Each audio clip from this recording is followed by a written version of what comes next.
What's up, Miniatures Paintbrush Legion? This is Rob, your host, and today we're going to talk about painting up this custom sandy base, diorama style, for my towel. Let's go on to the video.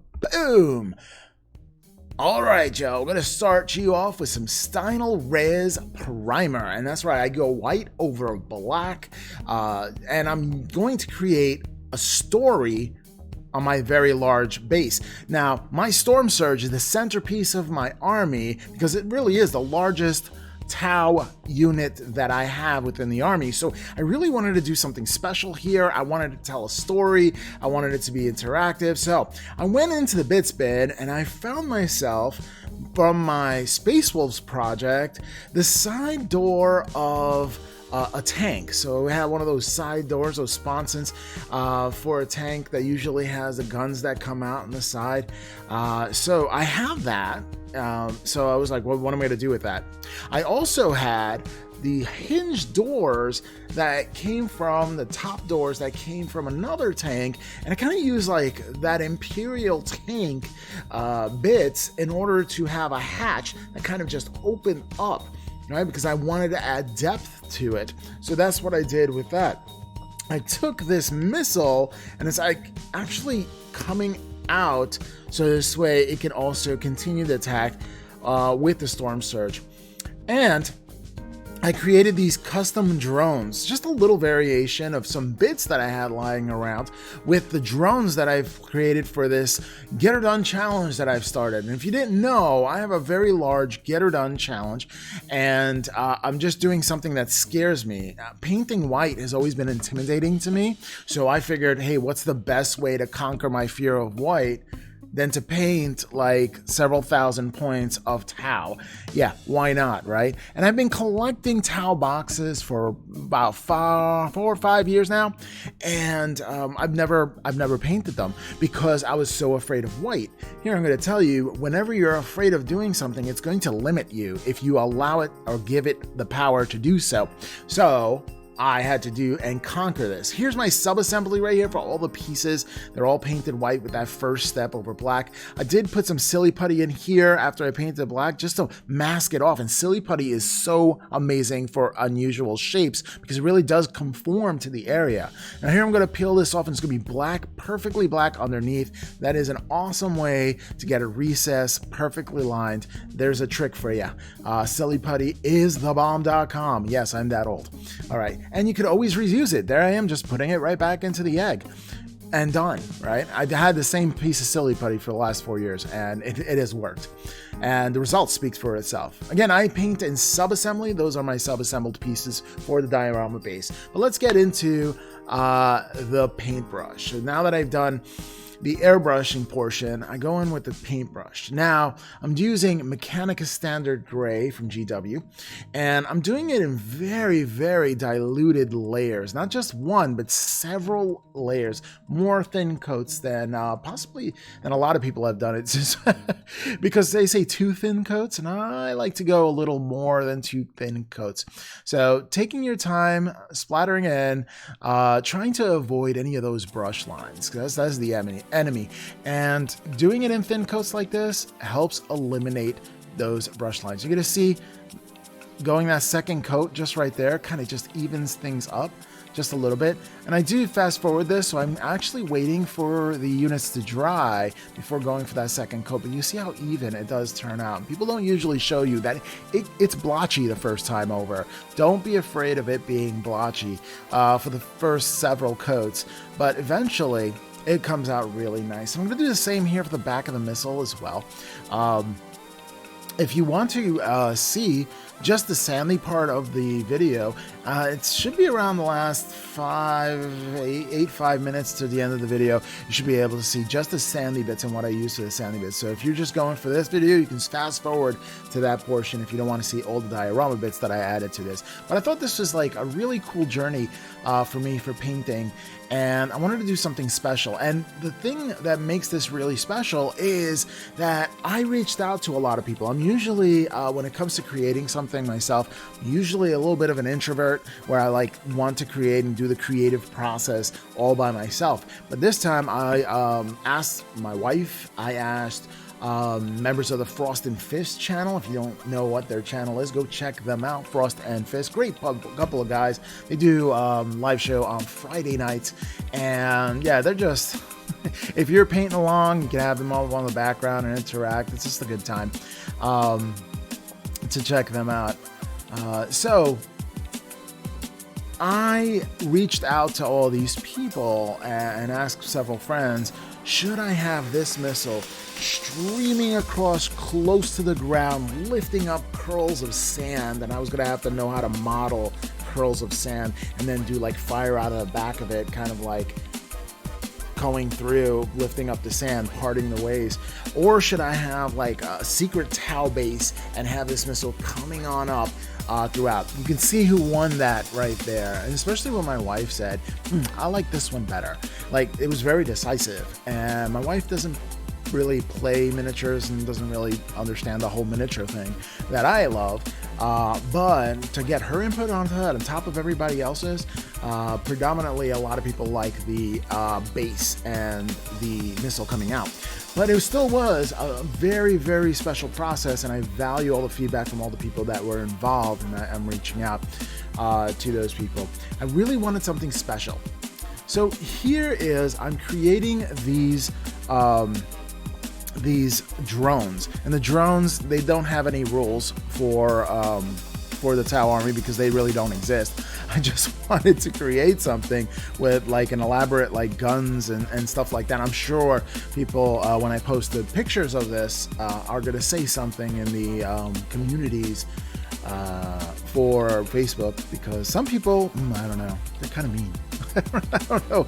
I don't get it. I'm just painting plastic miniatures, and you know, I like having fun with them. So, and I just open up my creative spirit. To me, this is a practice of like art, because I'm painting, you know. So, and it really, really is therapeutic and calming for me. Plus, I'm blazing through this army. I am considering selling this army, so if you're interested. But it is quite a large army, so it's going to be interesting. All right, so let's get back into that. So I took the drone piece from the marker lights, right? And I used that as a center. I used the bottom of the drone bits, and for the top, I think I used another bottom. I don't know. It's weird. I just saw this little cap, and I was like, okay. I mean, I have it in my bits bin, which I usually do. I usually store all my bits in this little plastic container. You can get them for like fish and stuff like that. You go to your fishing store, you can get that as well. Or you know, your local bait and tackle shop should have some as well. But there's some other ones for jewelry bits, like for people who make necklaces and stuff like that. And they have all these compartments too. It's an excellent way to store your bits, and you never know when you're going to use it. Like even now, this is the centerpiece of my army because it's the largest towel of my army. So I wanted to do something special. Here I go, dipping into the bits bin, and I try to have it all organized, because when you have these many miniatures, if you're looking behind me over here, you need a system to organize yourselves. Sincerely. Okay, so I'm using the same technique again. Just really painting through the blotchy areas and getting that mechanically standard gray. Very limited palette here. I wanted to really reduce the palette because I don't want to bring that much attention to the base. I really want your eyes to notice the base at first, and then look up at the Stormsurge. So I really went plain with the base. Now I'm just doing black, and I'm filling this in. Usually I do and paint every single one of those buttons, but I really just did. I wanted to black it out. I wanted to obfuscate it. I wanted to put it onto the side, and I don't want that much attention coming to the base, because if you divert the attention and all the attention's on the base, then you really lose sight of the main attraction of the entire miniature, which I really want you to invest in and take a look at all the details, man. So didn't go into crazy with all the buttons here. Usually I do. I did, however, for the drones, do like crystal lenses, and I'm going to show you how to do that in this video. I've done it in other videos as well, but I'm going to show you how to do this in this video. If this is the first time and the first video that you are joining in on, I don't want you to lose out from that that kind of tutorial series where you can get that all down. Now, white over black is tough, but black over white, everybody says is easy. Look how I'm steadying my hand. That's super important to brace your hand. Notice my pinkies touching my pill bottle that I filled with some dirt in there just to keep it weighted. And I'm just bracing my hand so I can get these nice even strokes. I had to break out of the habit because when I sketch, I do a lot of little like strokes, like like this. And I've seen so many artists just steadily go straight across with one stroke. So getting better at something, you have to practice it, right? So I'm going to practice that as much as possible.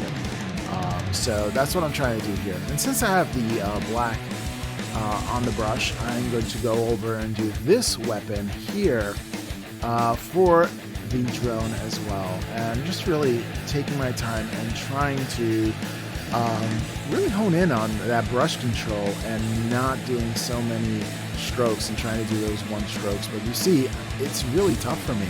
And it's something I'm challenged with. Do you paint with like many little strokes, or do you just one stroke straight through when you paint? Leave comments down below and let me know how you paint, your painting style, and if you have any tips or tricks for me to improve as well, or just share with the community. All right, next up, the next gun that I painted up. I have not used any of these in my army so far, so I kind of wanted to use them up somehow, and it just really came in handy here. For this diorama style base. This was such a fun little project, and part of the reason it's like really fun for me was because the Stormsurge took about a month to do. I really wanted to spend a little extra time, being that it's a centerpiece for my army. Although I don't know how many times I'm actually going to use it on the field because I hear they're very costly, but still, I'm going to try to use it on the field. My whole point isn't just winning the game, it's having fun, and as long as the game is close, win or lose, I don't care.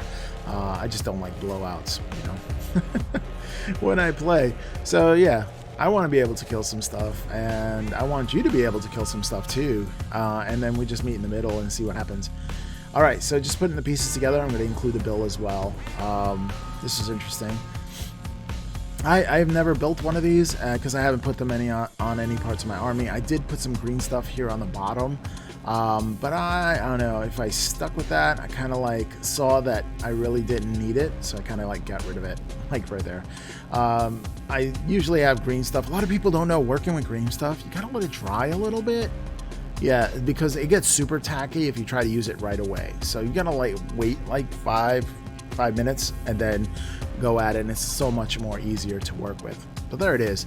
Now I'm going to take out the doors and put them on there, and I want them to be secure, so I'm going to put some green stuff right there on the ledges, and I'm going to just like roll it out like a little snake, just there, right there, and I'm going to attach it right there to the end. Again, I waited like 5 minutes for it to dry so this way it doesn't stick to my hand. But it's still tacky enough that it's going to stick to here, the side, and I can actually position it like that and just flatten it out, and you can touch that up. Later on, I kind of like throw a little bit of like that desert sand on there, just so I could hide it, because I figured, some sand is going to get into the creases right there, so I kind of wanted to do it like that as well. And it's still moldable at this point. You do have to wait until it kind of dries to get it nice and even. So there it is, right there, plain as day. I do try to cut off some of the excess you see right there, but mainly. Now the bits on the bottom, I kind of like just took it from a build that I did, a Warp Strider table from... it was from, is it Manta Ray Games? I don't know. Death Ray Designs, that's it. Manta Ray Games. Okay. Death Ray Designs, and I built this whole terrain set, Warp Strider table, and I do have a video on that within the channel as well. And I had these extra bits of wood, so they really came in handy right there. Again, digging into those bits cabinet, I throw away just about nothing, and I try to use as much as possible. All right, Mechanicus Standard Gray. Again, that limited palette really helped me out here because it really just brings more attention to the rest of the miniature. Also, I wanted to put the missile coming up from the bottom base in the middle, and it kind of looks, and I gotta be honest with you, it looks like a phallic symbol. It just does. It just does. And I'm like, oh, okay. A lot of people are like, oh, nobody has made the connection so far, but I'm sure somebody will. Well, you will now. Oh my gosh, can't unsee, right? I mean, that missile, missiles in general. Anyway, grow up, Rob. All right. Again, Mechanica Standard Gray, just sectioning off. I didn't want it all white. I wanted it to be, have some kind of interest to it, but at the same time, I didn't want it to steal the show, so I just went on to the underbelly right there, just to give it a little bit of dimension. And man, oh man, again, this was a very long build, so doing this base was so much fun. It was like a reward for me. I was like, okay, I sweated through a month of building the Stormsurge. Whenever I had time to paint, I would paint a little more, I would paint a little more. I build everything in sub-assemblies. Just find it easier that way to control the brushes and really get into the places like this right here. Just get into the places where you couldn't do as much if you had it all built. So if I see I can sub-assemble it to an extent, I will, and then if it allows me to get in there with the brush, then I will build it up to that point, but I won't build the entire model just to paint it that way. And for me, it's a lot more easier to get a lot of the pieces and get into those creases a lot more efficiently than if I had it all completely assembled. So that's the way I do things. You may do things differently, and that is your prerogative. Absolutely. So doing black is kind of easy. Again, I use these moments to try not to, dash it up. Painting this army has been so much fun for me. My secret with white is very simple. Like you saw in the beginning, I just upped the PSI of my airbrush, right? And undiluted, I force that sucker straight out of the airbrush and it covers right over black. Like, my gosh, right? If I really wanted to get experimental, I wanted more of a gradient, I'll add a little bit of ink in there, like white ink.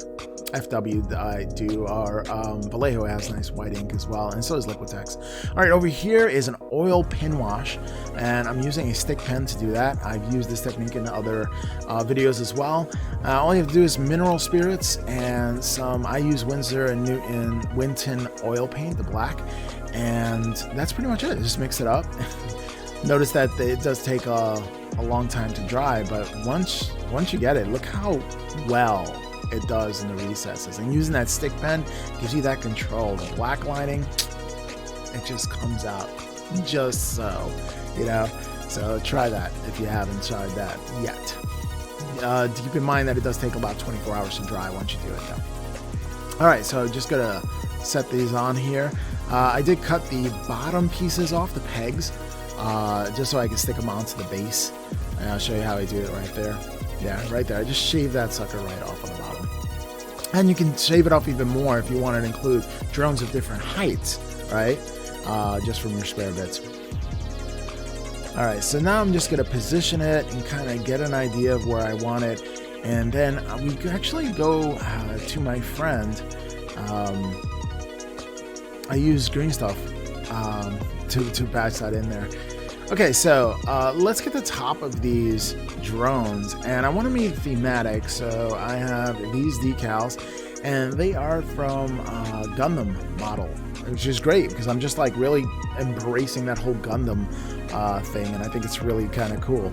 So here it is. Very simple, just to slide right off. I love using different kind of decals as well. Once they're on, you can push them around just a little bit with a brush, and that's how I get my decals on there. And you can see, oop, that one kind of went to the side there. I'm going to push it into the area right there.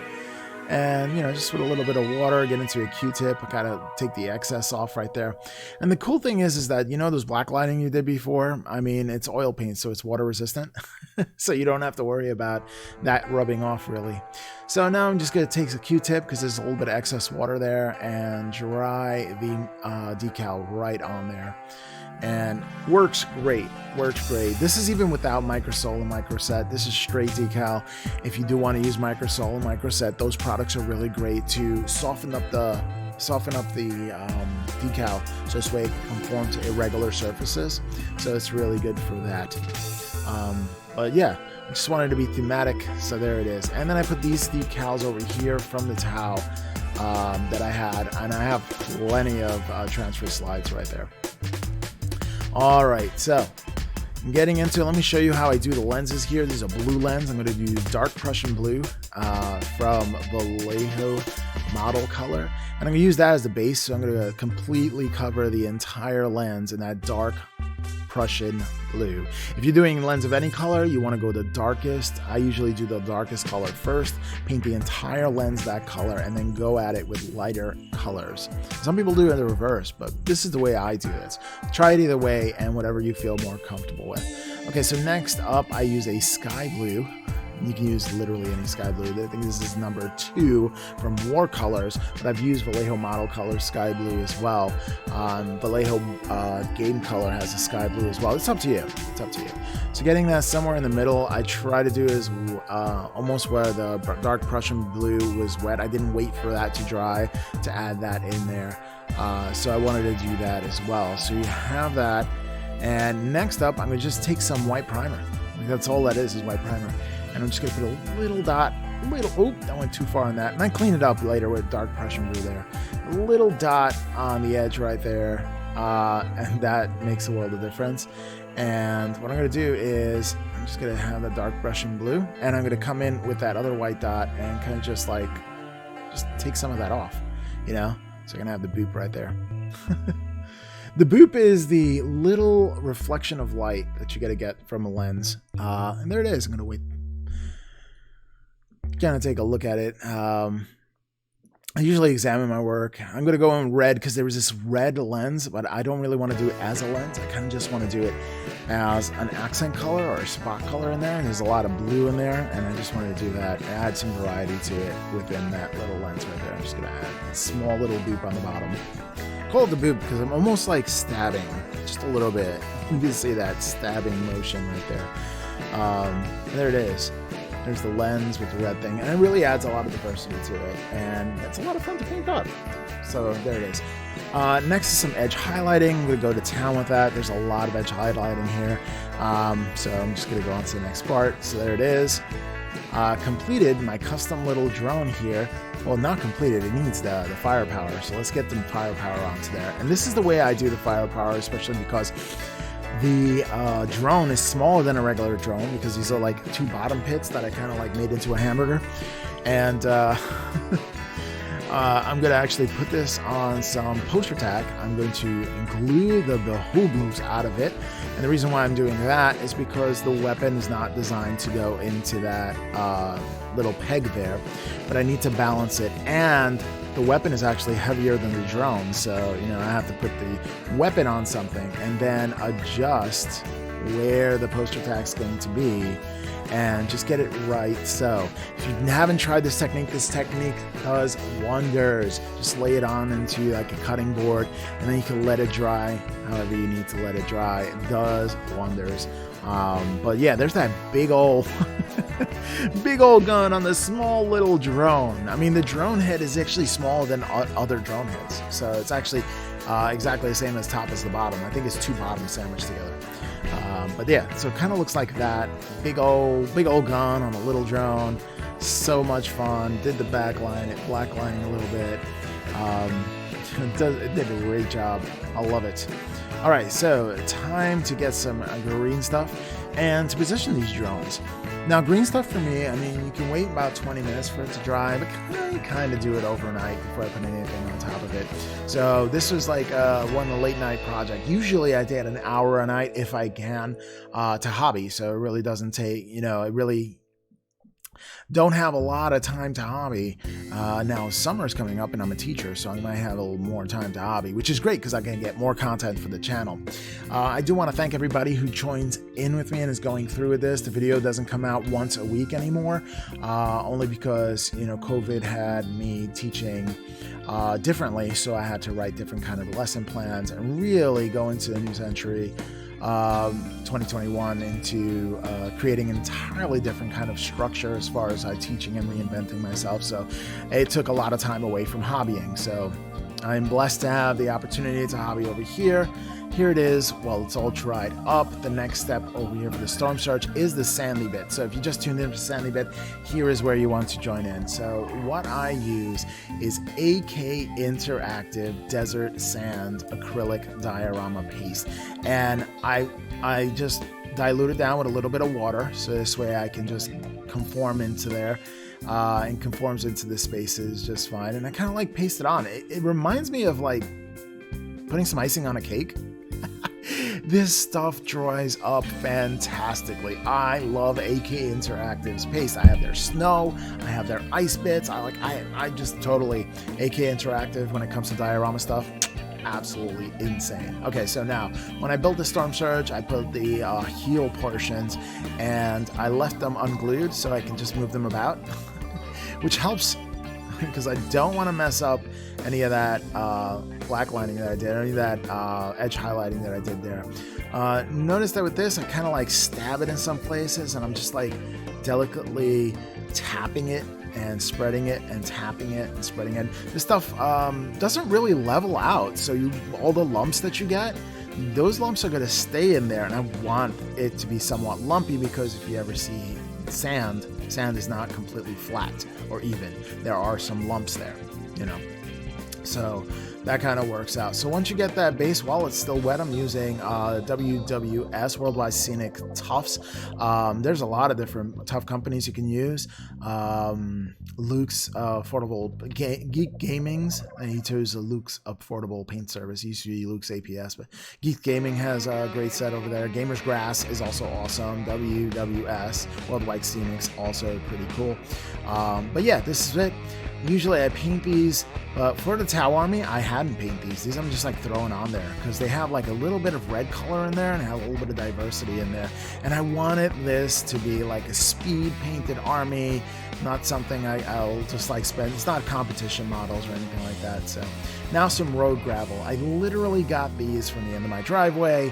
You can get them on the edge of any highway or something like that. It's just dirt and gravel or rocks that were crushed so many times that it turned into almost like a small rocks and dust. Now you're gonna see, I'm gonna come in with the dust as well. There it is. And that really adds those granules in there. Now you can use birch seeds, and they look like little leaves. You have Green Stuff Worlds also have these like punchers, and I have it for leaves too. You can throw some leaves on there if you want to. This is your base. You can play around as you will. And you can see I'm taking that dust and throwing it in there. Just spreading it around a little bit because you want a little bit of aggregate within the sand. Well, to add some variation, I do anyway. As far as all my sandy bases, that's how I kind of do things. And here it is. The base while it's dry, and I think it came out phenomenally. I think it tells a story. I think it's a great miniature for base for my centerpiece for the army. I think it tells the story. I mean, it has everything kind of going for it. There they are right there. All right, so thank you, and I'm going to go back to the main screen in just a bit. And thank you for joining around. So there it is. There's a whole base right there. Pretty amazing. And so easy to do. Super simple.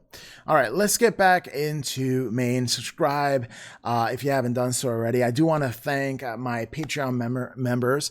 Mike McBroom has been supporting Miniatures Paintbrush. Thank you for believing in me. Thank you for doing for donating on the Patreon every month.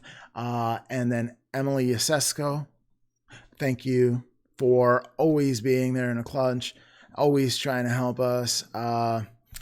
Thank you for always being there and supporting the channel. I really do appreciate both of you for helping out. And if you'd like to become a Patreon member, just consider going down to patreon.com and go to the Miniatures Paintbrush.